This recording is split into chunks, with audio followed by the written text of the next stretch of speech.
안녕하세요. 부동산을 쉽게 다양하게 깊이 있게 분석하는 부동산의 비밀입니다.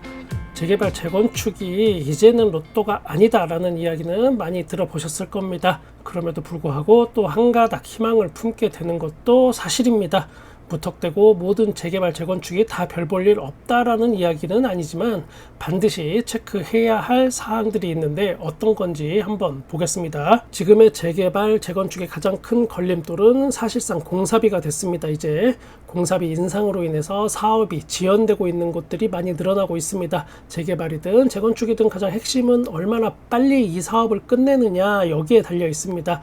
딱 한 번만 일이 삐끗해도 6개월에서 1년은 더 길어집니다. 승계 조합원으로 이걸 또 매수하려고 하시는 분들도 많은데 이때 반드시 알아볼 것이 바로 평당 공사비 수준이 어느 정도인지 꼭 체크를 할 필요가 있습니다. 요즘에는 공사비 갈등으로 문제가 발생하고 있는 서울의 사업지들입니다. 서대문구의 부가현 2구역 시공사 교체 검토 중이고, 홍대 3구역은 계약 해지를 또 추진 중입니다. 시공사랑.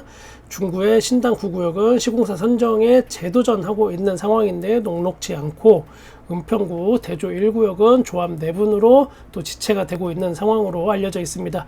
이 중에 한 곳에 재개발 매물을 계약을 한 사람이 있습니다. 감정가가 2억 5천만 원인 빌라를 매수했는데 프리미엄이 7억 3천만 원입니다. 굉장히 많은 돈을 주고 산 겁니다.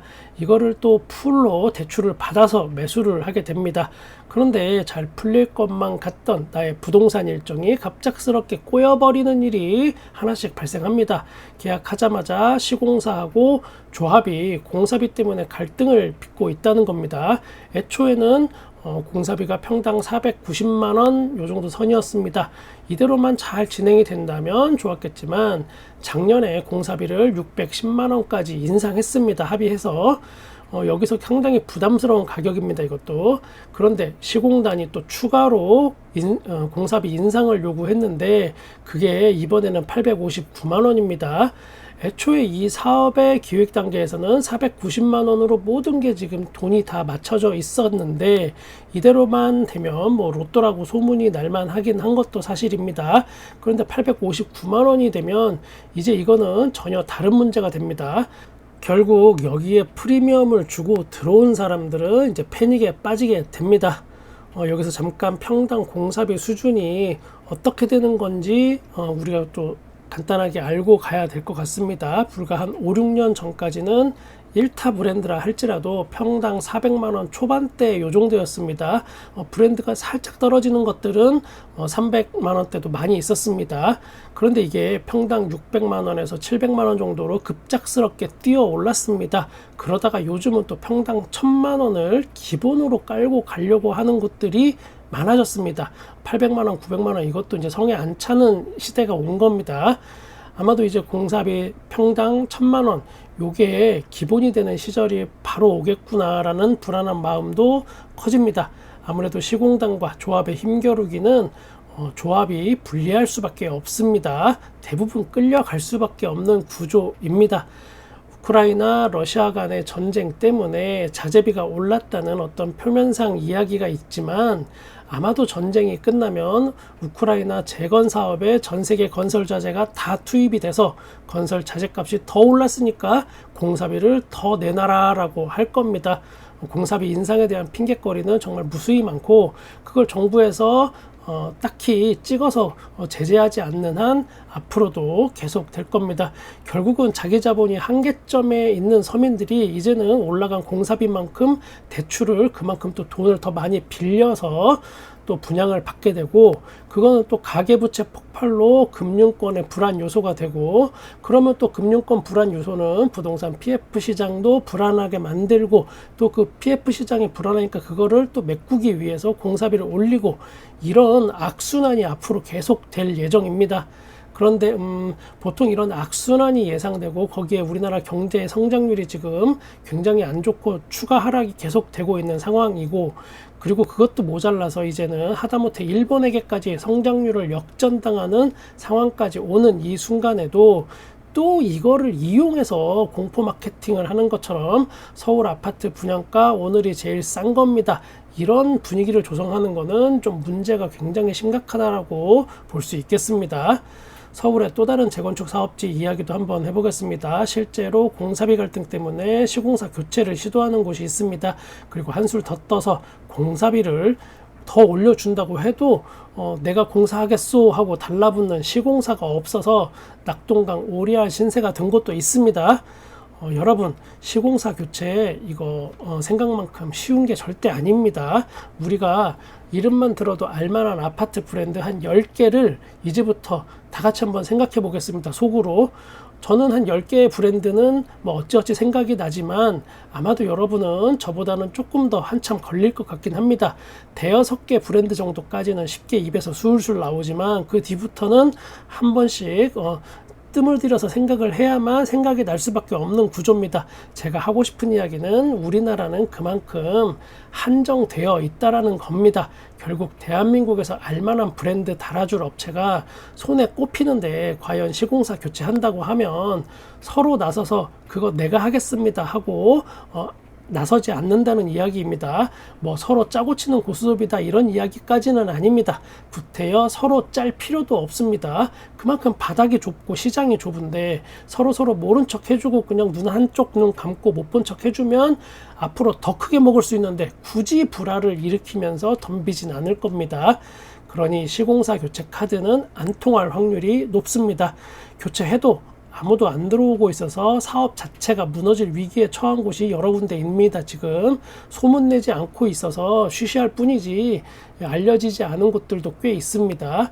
여러분이 만약 조합원 매물을 승계해서 승계 조합원이 돼서 내 집 마련을 준비한다면 사전에 꼭 공사비를 먼저 확인해 보셔야 합니다.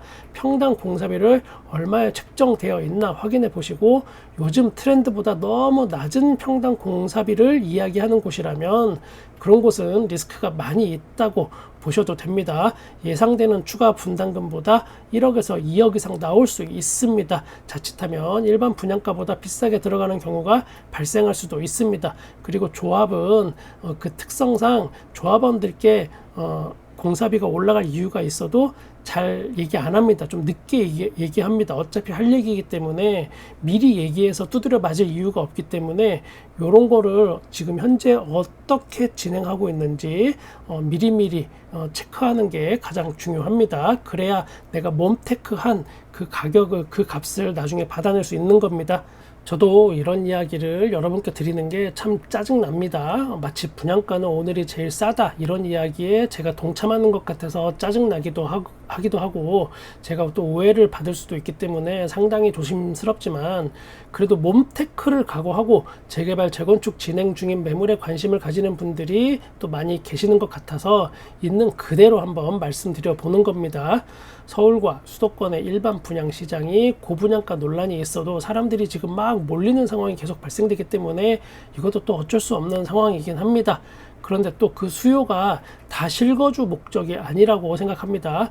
투기 수요도 여기 분명히 많이 끼어 있고 부모 자식 간의 증여의 수단으로 우회 선택하는 것도 여기에 지금 상당히 많이 끼어 있습니다. 실거주 이외의 수요들은 그런데 또 반대로 언제든 아니다 싶으면 밀물처럼 빠질 수도 있기도 합니다. 요즘에 부동산 관련 기사들의 패턴이 있습니다. 대표적인 사례 2개 정도 한번 보겠습니다. 아파트 10채 중 7채는 15년 넘은 구축 갈아타기 수요 커져 전국의 아파트 68%가 입주 15년 이상 된 구축이다 뭐 이런 내용입니다. 처음 내용은 노후 아파트 비율이 어쩌고저쩌고 하는 내용인 듯 보이긴 합니다. 그러나 기사의 후미로 가면 아파트 분양시장이 활기를 띠고 있다라는 이야기로 이상하게 패턴이 바뀝니다. 그리고 분양업계 관계자라는 사람의 말을 빌어서 새 아파트 찾는 수요가 꾸준히 있을 전망이라는 아주 고급진 전망도 내놓습니다. 나 참 그러면 분양업계 관계자가 새 아파트 눈여겨보라고 하지 뭐 구축 아파트 사라고 하겠습니까? 결국은 새 아파트가 좋다 사람들이 일로 몰린다라는 이야기를 일단 드리블을 하는 겁니다. 그리고 나서 뭐 경기도 용인 인천에 있는 거 아니면 지금 하고 있는 청계 SK뷰 등 분양 단지를 막 쭉 소개합니다. 이렇게 기사를 마무리합니다. 다시 한번 정리하겠습니다. 다른 이야기로 일단 클릭하게 만들고 구축보다 새 아파트가 더 좋다 밝은 전망이 있다라고 너무나 당연한 이야기를 대단한 전문가가 이야기한 것처럼 포장을 일단 한 다음에 신규 아파트 분양 단지를 소개하는 걸로 마무리하는 그런 패턴입니다. 제가 요즘에 부동산 관련 기사의 패턴을 잘 설명했는지 모르겠습니다. 잘 이해가 안 가실 수 있어서 하나 더 보겠습니다. 우리 집은 7억, 길 건너는 13억. 집값 왜 이래요? 일단 사람들이 호기심을 끄는 건 바로 숫자고 돈을 비교하는 겁니다. 특히나 몇 억 대 몇 억 이런 거는 자체로 어그로를 잘 끕니다. 그래서 클릭을 유도하기 참 좋습니다. 왜 몇 억씩 차이가 날까? 7억과 13억. 이런 단순한 궁금증에서 시작된 기사는 그 해답을 신축과 구축의 차이라는 아주 정말 또 고급진 해답을 보여줍니다. 7억은 구축이고 13억은 뭐 신축이다 이런 이야기입니다. 내가 이런 고급스러운 정보를 알고 싶어서 클릭한 건 아닌데 라고 방심하는 순간 전국 아파트 값이 5주째 상승세를 유지하는 걸로 일단 기사를 마무리해 버립니다. 결국 여기서 진짜 하고 싶은 이야기는 집값 상승세라는 요 이야기를 하고 싶어서 지금 아주 고급진 이유를 찾아낸 겁니다. 7억은 구축, 13억은 신축. 이런 식으로 지속적으로 모든 부동산 기사마다 쓸데없는 또는 너무나 당연한 이야기로 일단 어그로를 끌다가 허무하게 만들고 그 후에 집값 상승세 이걸로 마무리하는 패턴에 지속적으로 사람들이 노출이 된다면 어떻게 될까? 여러모로 착잡한 요즘이긴 합니다. 그래도 저는 여러분의 부동산에 끝까지 함께 하겠습니다. 구독과 좋아요 감사합니다. 부동산의 비밀이었습니다.